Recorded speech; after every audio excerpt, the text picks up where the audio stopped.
First things first, I have a new name and a new logo. So it is not Kevin's Food for Thought anymore. It is Fourth Watch Ministries.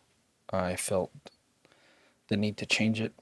So I'm still here. I didn't vanish. I just have a new name. Kevin's Food for Thought was always supposed to be temporary until I figured out what it should be. I'd like to go to 1 Samuel 17:33. And Saul said to David, "Thou art not able to go against this Philistine, to fight with him, for thou art but a youth, and he a man of war from his youth." And David said unto Saul, "Thy servant kept his father's sheep, and there came a lion and a bear, and took a lamb out of the flock. And I went out after him, and smote him, and delivered it out of his mouth. And when he arose against me, I caught him by his beard, and smote him, and slew him. Thy servant slew both the lion and the bear, and this uncircumcised Philistine shall be as one of them, seeing he hath defied the armies of the living God." David said, "Moreover, the Lord that delivered me out of the paw of the lion and out of the paw of the bear, he will deliver me out of the hand of this Philistine." He's a kid. David's young. And this is how he spoke. So he spoke when they were talking about Goliath. That's, wow. So you got to admire David. Genesis 41. Let's see. Okay, Genesis 41, 40 through 42. "Thou shalt be over my house, and according unto thy word shall all my people be ruled. Only in the throne will I be greater than thou. Be armed." Let's see, be ruled, be armed or kiss.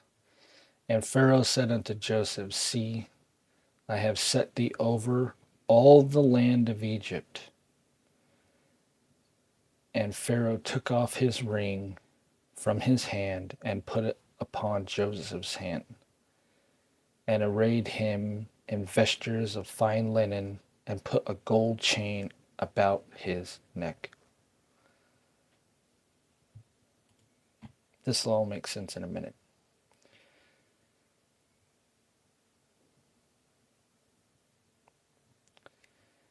Exodus 2, 9 through 10. I'll give you the scriptures and then I'll talk about it.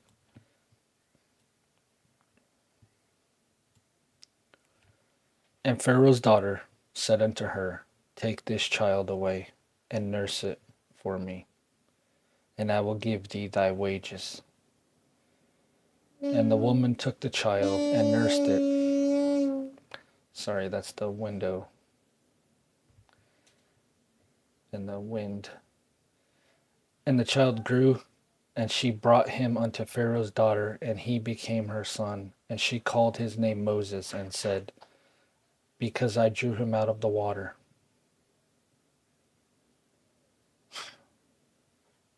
It's talking about Moses.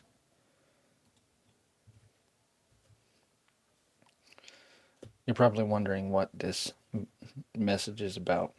And it is about, look at the preparation of David. Look at the preparation of Joseph. Look at the preparation of Moses. You go through these things in life for a reason. In the moment, we're not aware of what God is doing in our life. You got to go through the muck. You have to get these tools. You have to get God's strength. He shows us. He gives us the tools we need. You don't know what your designation is or fully what everything you're going to do for the kingdom of heaven. You don't know. Some of you may know, but most don't know. And when this is about, I've just kept thinking about the storms that we go through in our life. We all want the easy path. Most people.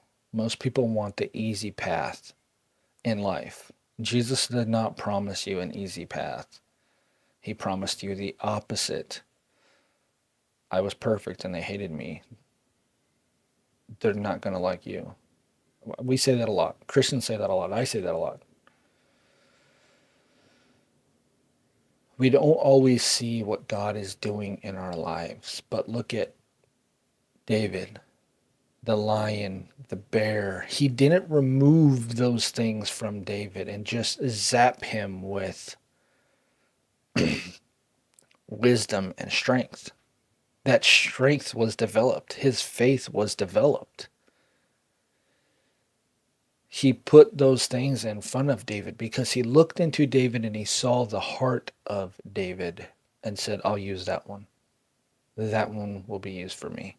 That one will be a good king. He will make mistakes, but in the end, David will do good. He used Joseph. Look what the Pharaoh did for Joseph. And then his brothers come. He was sold into slavery. His brothers got rid of him, or so they thought. Sold into slavery and went through all of these things. He got put in prison. Pharaoh locked him up. He got out of jail. He had a gift of, interpretations of dreams and stuff like that. And, but look what God did for Joseph to help his people, to help his family in Israel. That's an incredible story. Study it. Now look at Moses. It's being thrown away in the water. Could have drowned. Was in a little basket. And then, years later, Moses kills an Egyptian that's going against one of his Jewish brothers. And Moses kills him and hides his body and escapes and goes away and starts becoming, basically a shepherd for his father-in-law. And we know Moses' life. I'm just saying that's all the stuff that Moses had to go through. He wasn't a good, speaker like that. Moses and Paul, complete opposites as far as their education and as far as the way that they speak.